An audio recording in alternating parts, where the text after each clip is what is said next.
Hi again, everybody. It's Kevin Canessa coming to you from the newsroom of The Observer and TheObserver.com on this, the fourth day of October in the year 2021. Sure hope you enjoyed your Monday, no matter where it is you are in the country. A little humid today, gray skies all over the place. Didn't really rain here, though, but it did rain in other parts of the state. So hope you're dry and hope you're not too humid no matter where you are. And as you do, every week you welcome me into your homes so that I might go over the current week's newspaper. And as you can see in the left side of your screen, the headline is 1971, when Kearny was concert haven. This is a very intriguing story. I want to tell you about it.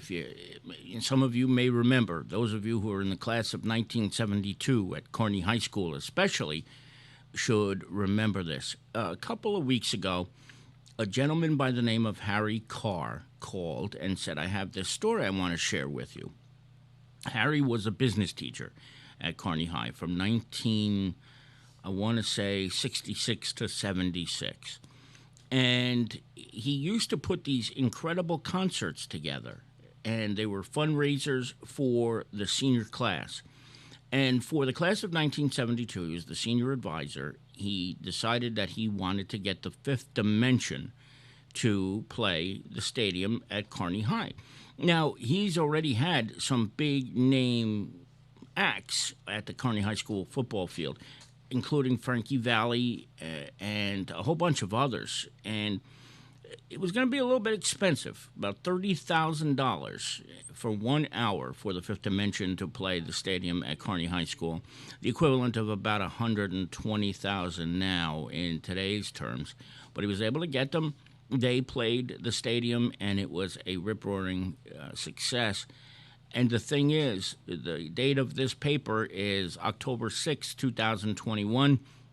And the date of the concert was October 6, 1971, 50 years ago. So it was nice to meet Harry Carr. Maybe some of you remember him as a longtime teacher at the high school. He said he taught business and maybe some other things, too. And I think he was also a class advisor quite a bit and did a whole bunch of other stuff.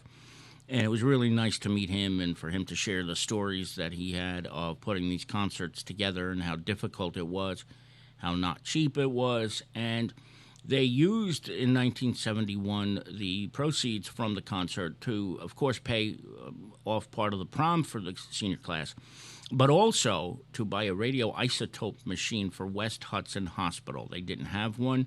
They needed one, and the seniors all got together. They wanted to do this, and he used his business class to go through the whole process and help out West Hudson Hospital, of course, when it was open.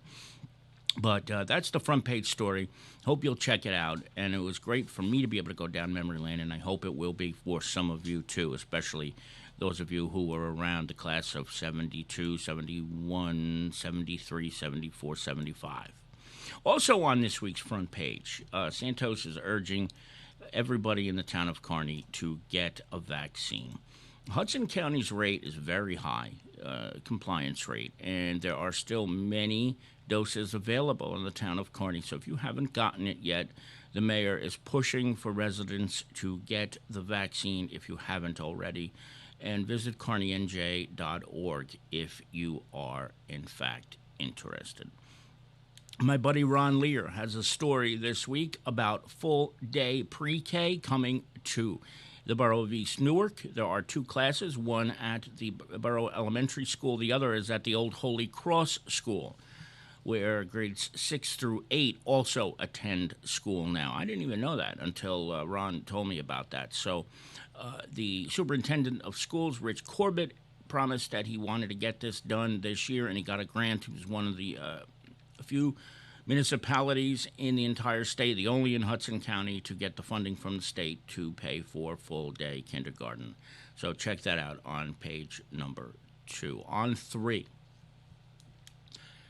I didn't know her, but a few months ago when she died, Carol Jean Doyle, the 3rd Ward councilwoman, told me all about this wonderful woman, Noreen Silvers. And I have to be honest, I don't think I ever heard anyone speak about another human being the way she did. And a couple of months after her death, the town council with Carol Jean and Mayor Santos and Ralph Cataffi and a whole bunch of her friends got together and they dedicated a bench in her memory at Manor Park over by the Bayard Avenue side and Jefferson Avenue. A couple hundred people showed up, family, friends, former co-workers of Noreen's. And I had a chance to speak with a few of her friends, and I have never heard another human being described so beautifully and so perfectly. And Carol Jean said something that was very, very striking. She said, I never heard a bad word spoken about Noreen Silvers in my life. And so many others backed that up. Everybody just had wonderful things to say about her, and now she will be forever remembered because she was a very, very quiet person, apparently did not want people to know that she was such a dedicated philanthropist, but she was indeed, and of course, she died way too young from breast cancer, and now she'll be forever remembered at Manor Park. So I hope you'll read the story and some of the comments from the story.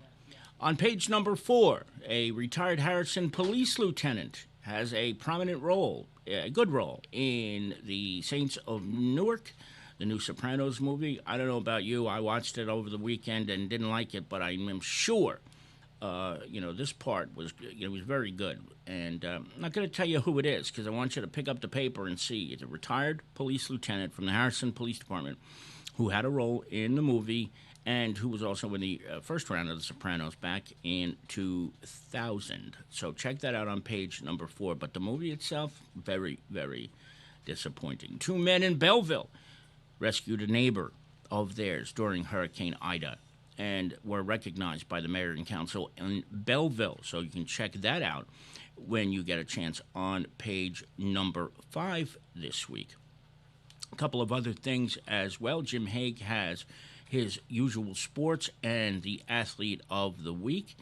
And, of course, we have 2 pages of classified, whether you need a job, if you need an apartment, if you have services offered, or if you need something done in the house, you name it, you're probably going to find it in this week's edition of The Observer. So check out those 2 pages as well. We also have a full-page ad today from the Archdiocese of Newark, the Office of Catholic Cemeteries. They're having open houses, so you might want to check that out as well. Believe it or not, that's going to do it for this edition of The Observer Live. I want to thank each and every one of you for logging on and for joining me tonight, as you do every week. And, of course, if anything breaks during the course of this week, I will join you live right here on the air. Oh, and don't forget this, too, by the way. You can now watch this broadcast not only on Facebook, but on Twitter, on Twitch as well. And there's one more, too. And, of course, I can't think of what it is. Twitter, Twitch, Facebook. Oh, YouTube. So if you can't get access to this, you can certainly do that on some of these other platforms. We got this new thing called Restream, so check that out when you get a chance. From the newsroom of The Observer and TheObserver.com, it's Kevin Canessa. I'm signing off for now. We'll see you back here again very, very soon. Enjoy the rest of your Monday, everybody. Take care. Bye-bye.